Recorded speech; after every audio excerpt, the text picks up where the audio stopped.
আস্থার সংকট ফেরাতে হয়, সেক্ষেত্রে অনেকেই বলেছে যে নির্বাচন নিয়ে সরকারের পক্ষ থেকে খোলাসা একটা রোডম্যাপ জরুরি। কিন্তু অনেকে আবার বলছে যে এই সরকারের নির্বাচন, ভালো নির্বাচন করার বা সুষ্ঠু নির্বাচন করার সক্ষমতার ব্যাপক ঘাটতি আছে।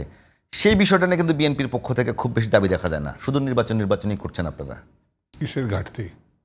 ঘাটতি মনে করছেন না? না, ঘাটতি এই জন্যই বলি, এই সরকার জাতির কাছে মানসিক চুক্তিবদ্ধ, প্রতিশ্রুতিবদ্ধ, তার একটি ঐতিহাসিক নির্বাচন করবে। কিন্তু আপনার কাছে কি মনে হয় সেই ঐতিহাসিক নির্বাচন করার না, ক্ষমতা আছে? সেই জায়গাটায় না, অবশ্যই সে তো নির্বাচন ব্যবস্থার মধ্যেই যাচ্ছে না। সেই ব্যবস্থার মধ্যে গেলে না বোঝা যাবে।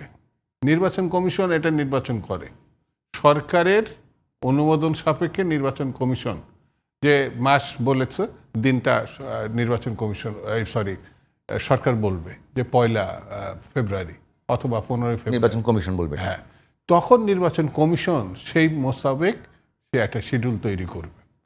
শিডিউল তৈরি করতে গেলেই আইন শৃঙ্খলার প্রশ্ন আসবে, আর্থিক প্রশ্ন আসবে, প্রশাসনিক প্রশ্ন আসবে।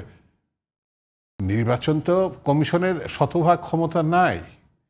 বিভিন্ন সেক্টর কিন্তু সরকারের, এই এমনকি ব্যাংকের কর্মকর্তারাও এই নির্বাচন ব্যবস্থা। কিন্তু ভাই, এখন যে আইন শৃঙ্খলা পরিস্থিতি, তা দিয়ে কি এইরকম একটা নির্বাচন আমার বিবেচনা, আমার দলের বিবেচনায় নির্বাচনী সিদ্ধান্তর প্রেক্ষিতেই আপনি সিদ্ধান্তটা যখনই নেবেন, এখন যে বিতর্কগুলো আছে অনেক বিতর্কই কেটে যাবে, যে সামনে একটি পরিবর্তিত পরিস্থিতিতে একটি নতুন ব্যবস্থাপনা আসছে।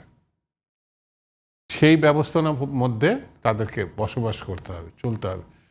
আপনি এই সরকারকে আমি যত সমালোচনাই করি না কেন, সরকার এখনো পর্যন্ত পারবে, এটি বিএনপি সহ অন্যান্য রাজনৈতিক দল আমার বিবেচনা এখনো তা হাল ছেড়ে দেয় নাই। ডক্টর মোহাম্মদ ইউনূস এবং সরকার পারবে, কিন্তু সরকার সেই দিকে হাঁটছে কিনা, সংকট আস্থার যে কথাটা আসছে, সেই জায়গায় যখন রাজনৈতিক দলগুলো তার সমালোচনা করছে, এটা ভাবার কোনো কারণে এখনই ফেলে দেওয়ার জন্য এই সমালোচনা করছে না, বরঞ্চ তাকে একটা সঠিক পথে রাখার জন্য এই জিনিসগুলো করছে। ডক্টর মোহাম্মদ ইউনূস ছাড়া আর কেউ নেই, করতে পারবে না এমনও কিন্তু বিষয়টি বাংলাদেশের না, অনেক ব্যক্তি আছে। কিন্তু তুলনামূলকভাবে, যেমন আপনার একটা ছোট্ট হিসাব দিই, তার কাছে আস্থাটা কি, যে তিনি দেশে এবং সারা বিশ্বে একটা ভালো মানুষ হিসাবে পরিচিত, তাকে সব রাষ্ট্র চিনে। আমাদের যে টাকা পয়সাগুলো এখান থেকে যারা মানে পাচার করছে, তিনি বলেছিল না, প্রতিশ্রুতির জন্য ওই টাকাগুলো ফেরত আনাবো। অনেকে এটা বিশ্বাস করেছিলেন, এখনো করে, যে তার যে মানে পরিচিতি, তার যে ব্যক্তিত্ব, তার যে অবস্থা, এটি বোধহয় দ্রুত হবে। পরবর্তী সরকারের দিকে কিন্তু তারা যায়নি। তিনি একমাত্র ব্যক্তি, আর কেউ নাই এমনও কিন্তু না। অনেক লোক ওই জায়গায় থাকেন, একটু নির্বাচনের বিষয়টা থাকেন। তো নির্বাচনের ক্ষেত্রেও কেন পারবে তিনি? এই জায়গাটা ছিল প্রতিটা রাজনৈতিক দল তাকে সমর্থন দিচ্ছে। যখন দেখা গেল প্রধান রাজনৈতিক যারা রাজনৈতিক দল, যারা প্রধান হিসাবে যে ধরি, যে যারা অর্থপূর্ণভাবে তাকে সহযোগিতা করতে পারে, বিরোধিতা করলে তার অসুবিধা হতে পারে, এমন কোনো ঘটনা নেই কিন্তু এখনো পর্যন্ত। বরঞ্চ তিনি মাঝে মধ্যে দু একটি সিদ্ধান্ত নিতেন যেটা অনেক প্রশ্ন জবাব দিয়েছে। যেমন 4টে রাজনৈতিক দলের সঙ্গে বসলেন প্রথম দিন, এই যে হঠাৎ করে ক্রাইসিস দেখা দিল না, দেখার পরে তার পাশেই নিলেন এমন একটা রাজনৈতিক দল যে এখনো রাজনৈতিক দল হিসাবে নিবন্ধন কেন কোনো বিবেচনাতে আসেননি, এবং নির্বাচন কমিশন যারা তাদের অনুমোদন দেবে, তারা একেবারে 144টার মধ্যে ফেল মারা যে আবেদন, অর্থাৎ তাদের 200 ভোটারও নেই, মানে সিগনেচার করবে যারা তাদের পক্ষে, তারপরে 20-25টা জায়গায় তারা উল্লেখ করে দিল। আমি তাকে পাশে নিয়ে দাঁড়িয়ে গেলাম, আর বাংলাদেশের রাজনৈতিক দল নেয় তাদেরকে নিয়ে আমি, কারণ এই চেয়ারা এখন 24শে গণঅভ্যুত্থানের পরে কিছু নেতৃত্ব বেরিয়েছিল, এটা 6 মাস একরকম, আগে একরকম। আপনি আলোচনা না আমি শেষ করে দিই আলোচনা। আপনি একটু এদিকে আসেন। প্রথম কথা হলো, আপনি একটু বোঝার চেষ্টা করেন যে সরকারের আইন শৃঙ্খলা বাহিনীর যে অবস্থা এখন, যে তারা স্বাভাবিক আইন শৃঙ্খলা রক্ষা করতে হিমশিম কাটছে, ব্যর্থ হচ্ছে। প্রশ্ন হলো, বিএনপি সবচেয়ে বড় রাজনৈতিক দল, আপনাদের নিজেদের ভিতর নিজেদের গণ্ডগোলের মধ্যে এখনও নিয়ার অ্যাবাউট 70 থেকে 80 জন মানুষ মারা গেছে। আপনাদের নিজেদের ভিতরে অনেক সমস্যার কারণে অনেককে বহিষ্কার করতে হয়েছে। এখন আপনারা কি সিপিবিকে ওই স্পেসটা দেবেন? ওই কালচার তৈরি হয়েছে। ডক্টর মোহাম্মদ ইউনূস কিন্তু বলেছে যে নির্বাচন করবে রাজনৈতিক দলগুলো, এখানে আইন শৃঙ্খলা বাহিনী, নির্বাচন কমিশন এরা আয়োজন করবে। আপনি কি মনে করেন যে বিএনপি তার নিজের দলের ভিতর এবং সিপিবিকে ওই স্কোপটা দেওয়ার মতো মানসিকতা তৈরি হয়েছে কি স্কোপ? যে আমরা নির্বাচন করব, সে নির্বাচনে সিল মারা হবে না, সে নির্বাচনে কেউ কাউকে মানে মানে আক্রমণ করবো না, এরকম আপনি যদি এই 24-এর আগের ভাবনা থেকে এই 24-এর পরের ভাবনা, সেটা বিএনপি বের হয়েছে কিনা? না না না, না হওয়ার তো কোনো কারণ নাই। আপনি বড় রাজনৈতিক দল, একটা পরিবারের ভিতরে 4 ভাইয়ের ভিতরে 1 ভাই খারাপ থাকলে তার আলোচনাটা বেশি হয়। 3টি যে খারাপ এমন তো না হতে পারে। সকল রাজনৈতিক দলের মধ্যে কিছু কিছু ছোট ছোট বড় ঘটনা থাকতে পারে, কিন্তু তারা যখন মাঠে নামবে, দুষ্কৃতিকারী বলেন, খারাপ লোকগুলো বলেন, তারা সেই জায়গায় দাঁড়িয়ে থাকার ক্ষমতা রাখবে কিনা সন্দেহ আছে। আইন শৃঙ্খলা বাহিনী সব কিছু কন্ট্রোল করে না। হ্যাঁ, এটাই বলছিলাম। না না, সব কিছু কন্ট্রোল করে না।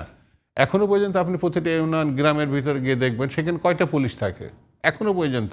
না থাকে না। সেই সব গ্রামে কি সবসময় ডাকাতি হচ্ছে, সবসময় চিন্তায় হচ্ছে? আর অদ্ভুত ব্যাপার দেখবেন, ওইসব গ্রামে অনেক গ্রাম আছে একে শান্তিপূর্ণ শুধু বললে ভুল হবে, তারা শত শত বছর ধরে ভালো আছে। তো সেই জন্য এটা এখন সরকার বা অতীত সরকার বা আগের সরকার না, জনগণের যে শক্তি, সেই শক্তি অনেক কিছুকে নিউট্রালাইজ করে দেয়। সেই জায়গাটাতে আমরা যেতে মানে যাওয়ার ব্যাপারে দ্বিধা দ্বন্দ্ব, মানে অনেক কিছু সেই জায়গাটা, অর্থাৎ আপনি শিডিউল ঘোষণা করবেন তার আগে রাজনৈতিক দলের সঙ্গে পরামর্শ করবেন। রাজনৈতিক দল যখনই বলবে ইয়েস, যে কথাটা অনেক আগেই তারা বলেছে। ধন্যবাদ দুদু ভাই, একেবারে শেষ, আমাদের টাইম শেষ 2 মিনিট। প্রিন্স ভাই, এইটাই প্রশ্ন যে আসলে এই সরকারের সুষ্ঠু নির্বাচন করার সক্ষমতা কতখানি? আমি জাস্ট কয়েকটা কোশ্চেন করেই উত্তরটা দিয়ে দিই। নির্বাচনটা করবে কে? নির্বাচন করবে, মনে রাখবেন, নির্দলীয় নিরপেক্ষ তদারকি সরকার। ক্লিয়ার? আমরা সে আলোচনা কিন্তু ঐক্যমত্য হচ্ছি। আর এই সেটা কি এবারই গঠন হবে? অফকোর্স নির্বাচন করলে তো তাই হবে। এই সরকারকে আমরা যদি, আমাকে যদি বলেন আমি প্রশ্ন করবো, ডক্টর ইউনূস সাহেবকেই প্রশ্ন করতে হবে যে আপনি বলেন আপনি কি নির্দলীয় নিরপেক্ষ কিনা। কিন্তু অন্তর্বর্তী ওনাকে ডিসিশন নিতে হবে। আপনি যারা আছেন তারা কি সব কি দল নিরপেক্ষ কিনা? যদি না থাকে, যদি আপনার প্রতি সবাই অন্য দল মনে করে আপনি নিরপেক্ষ, তাহলে অন্যদেরকে বিদায় করে করেন। আমি সেটা নিয়ে তর্কের ব্যাপার না, আমি যে তাহলে ফার্স্ট করবে। এইবার আসি যে আলোচনাটা আপনি তুললেন, এবং আমি বুঝছি এটা খুবই সাধারণ আলোচনা, এটা অস্বাভাবিক বলি না, যে দেশের যা পরিস্থিতি, পুলিশ এবং অন্য তারা ঠিকমতো করতে পারবে কিনা, এটাই তো। আমি কিন্তু গতকাল ডক্টর ইউনূস সাহেবের কথার উদ্ধৃতি দিয়েছি। উনি বলছেন যে পুলিশ তো নির্বাচন করবে না, করবে জনগণ, রাজনৈতিক দলগুলো। আচ্ছা, এইবার আসি, হ্যাঁ, আপনি কে এই গ্যারান্টি দেবে? আমি সেই গ্যারান্টি চাচ্ছিও না দুদুভাইয়ের কাছ থেকে, পরিষ্কার কথা আমার কাছে। আমি সেই গ্যারান্টি চাই ওই সময় যে নির্দলীয় সরকার থাকবে, সে নিরপেক্ষ যদি আচরণ করে, নির্বাচন কমিশনের সুযোগ দেয়, যে বেআইনি কাজ করবে তাকে জেলে ভরা সহ যা করার করবে।